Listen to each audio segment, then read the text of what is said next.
You may have missed it earlier today, but the New York Giants have given a gift to the Baltimore Ravens. I'll tell you what that gift is at the top of today's show. After that, we're going to talk a little bit Lamar Jackson and the hypocrisy across the national media. It's too ridiculous. Okay, I'll tell you what I mean by that. And then we're going to round out today's show with a brand new signing. The Ravens added a punter. It's going to be a loaded one. Happy you're with us. Let's get into it.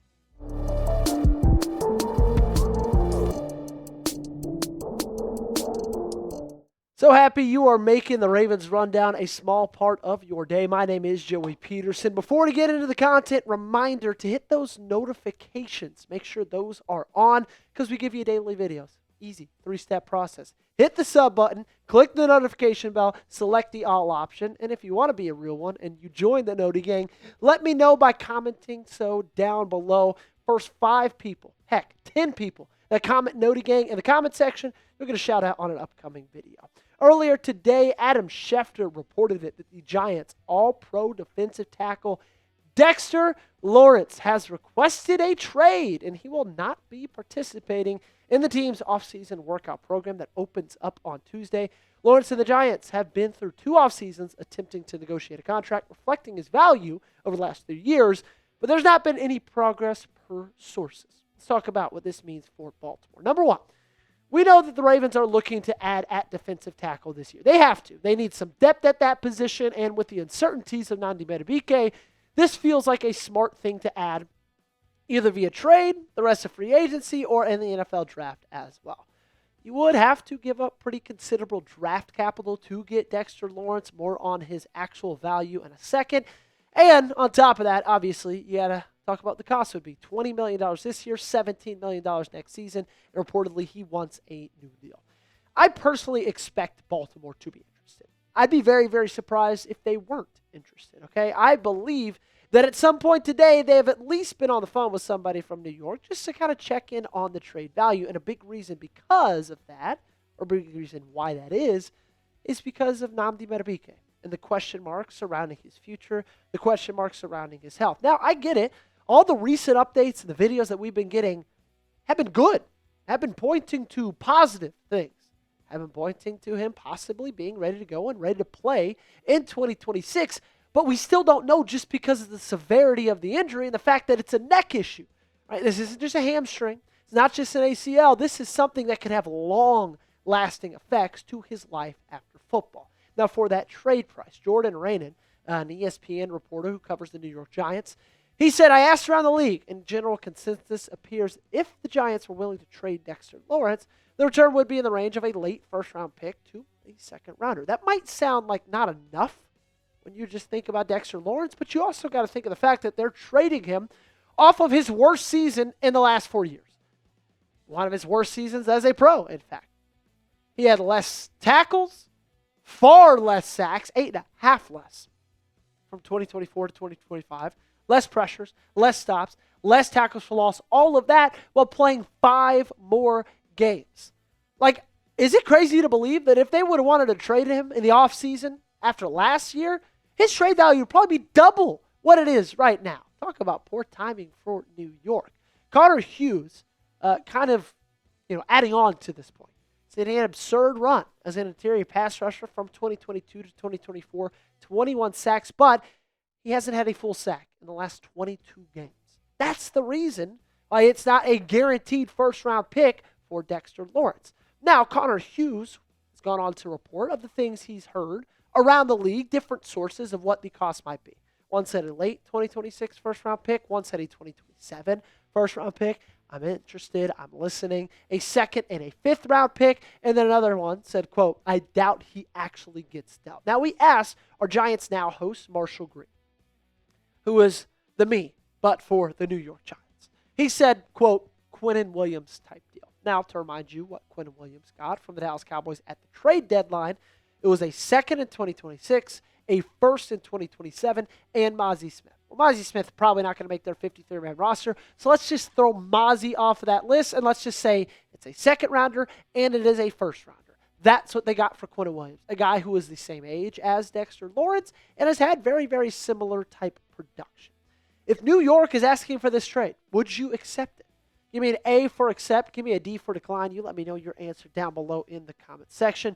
This will be the pinned comment. Let me know what you think by going ahead and replying to that for me.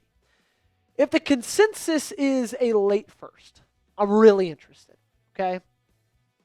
But if they're asking for number 14, I don't think I'm giving up number 14. Okay, not for a guy who hasn't had a full sack in the last 22 games he's played. And I get it, New York is not good. Jesse Minter would probably bring out the best in Quentin Williams, probably bring him back to where he was a few seasons ago. Maybe I would if they give up their early second, right? Then we could kind of get back into these conversations. Okay, they've got the 37th overall pick. Maybe if I give you 14, you will throw us back the second, and maybe we add something like a fourth rounder. Heck, maybe that can be all the way down to a fifth rounder. Then sure, I would think about it. Like, this is kind of my trade idea. Dexter Lawrence and a second you get from New York. You give them first and the fourth. Okay? So it's basically like you're spending your first and your fourth round pick on a guy like Dexter Lawrence, which, hey, that guy probably is not in this draft, and you get an extra second rounder because of that, which is still a top 50 pick. Not a terrible spot. I feel like that is much better for Baltimore than giving it the 14th overall. Now, the hard part of all of this is kind of where it gets a little bit awkward. It's John Harbaugh. That's kind of weird, right? That's like when you're in high school and you start talking to your ex-girlfriend's best friend and you want to see if she likes you, but you don't want to ask your ex-girlfriend, hey, does your friend like me because of, all that? I don't think John Harbaugh is going to do a deal with Baltimore. I don't. Okay, I'm going to be 100% honest with you. The media tour that John Harbaugh has gone on since going to New York, right? The publicity that surrounded John Harbaugh. I think it's been very, very, intentional. I think he's trying to get away from Baltimore. I think he's trying to be a little bit petty, okay? I don't think he's doing one at all. I think he is going to pass on trading Dexter Lawrence just in general, okay? Whether it's to Baltimore or not. I think he thinks he's important in New York. Because guess what? He is important in New York. John Harbaugh even said last week, how important is he? Really? Super, super important. He's a cornerstone football player. Not really a cornerstone, more like a middle stone. He's right in the middle. It's a very big stone. Very active and athletic one. I will tell you this, though. I do think that John Harbaugh might be a little unsettled by the lack of elite draft picks that New York has with how bad they've been over the last 5 seasons. So maybe that's what he'd want to do, get a little bit more extra draft capital in there. But regardless, I don't think it ends up happening. Do the Giants trade Dexter Lawrence? Give me a yes or no down below in the comment section. Let's talk real quick about the ridiculous life of Lamar Jackson. It's unbelievable. It's so stupid. I don't know if there's another star in any other major sport that gets treated the way Lamar Jackson does, but I'm kind of sick of it, okay? We covered it this morning. Very elated to see that Lamar Jackson showed up to the phase 1 of the offseason program. I said all last week, I think Lamar Jackson needs to be there. Guess what? He was there. Awesome. We can celebrate it. So funny because a lot of people had a similar opinion to me. Mike Florio being one of those people. All last week he was saying he needs to be there. He doesn't think he's going to be there. He goes, puts out an article. Lamar Jackson has shown up to the first day of the Ravens offseason program. It's fair to wonder how long he will stay. Automatically, just taking something that's positive and turning it to negative. Flipping it on its head. Okay, he's there. How long is he going to stay, though? That's ridiculous. And then there's the whole Dan Orlovsky drama today with ESPN. Stop me if you've heard me talking about Dan Orlovsky giving Lamar Jackson the short end of the stick. He talked about him, criticized him about not showing up, said he questions whether he's going to show up tomorrow or the day after that. And then it got reported 5 minutes later that Lamar Jackson showed up. And then ESPN has deleted that clip off of their social media. It's ridiculous, man. Any guy across the NFL, like a Josh Allen, they A, would not be talking about him not showing up, and B, if they did show up, there would be so much praise about how he's a leader, and he's finally stepping into his own, and he's finally going to, overcome adversity, and he's going to do something. It's ridiculous. And I'm here to tell you, I thought Lamar Jackson should have been there. I was telling you all that last week, and he's there, so I'm going to praise him for it. I'm going to say what a move to be a leader, to be out there doing sprints, all right? To be out there putting in work, having the catapult on, doing pull-ups. I love it. This is what you need to see. This is why you're going to pay him a lot of money. I've always had trust and faith in Lamar Jackson. It's not going anywhere, okay? But today, maybe a little bit more. I'll be honest with you. What's your reaction to Lamar Jackson showing up today?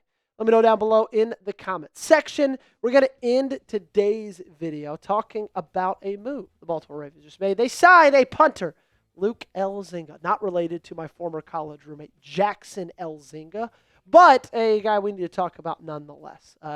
Was an undrafted free agent from the 2025 NFL Draft out of the Oklahoma Sooners. He signed with Tennessee, or got a minicamp invite from the Tennessee Titans. That's pretty much it.